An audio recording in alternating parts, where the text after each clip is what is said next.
Hey guys, welcome back to another video.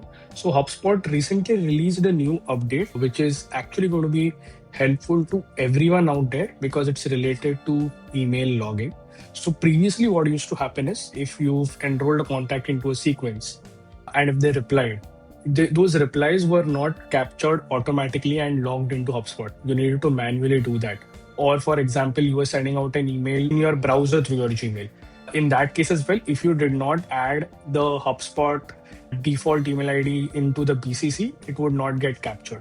Or in a scenario wherein if you forgot to tick this log item over here, even in that scenario, it never used to get logged. But now HubSpot has released a new update through which you do not need to do any of this. All of your emails, once your email is connected to HubSpot, all emails which you receive, everything would get logged on to HubSpot. So let's check out what that update is and how would you be updating it. So to do that, you need to go to settings over here under objects.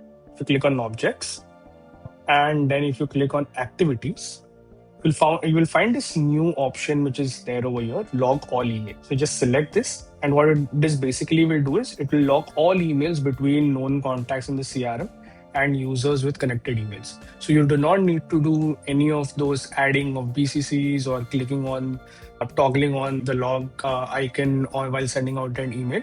Once you enable this, all of your emails along with the replies and all of those email exchanges would be automatically captured inside of HubSpot. So that is all about this video. This is going to be helpful to a lot of people. So I hope you implement it in your HubSpot instance as well. Thank you.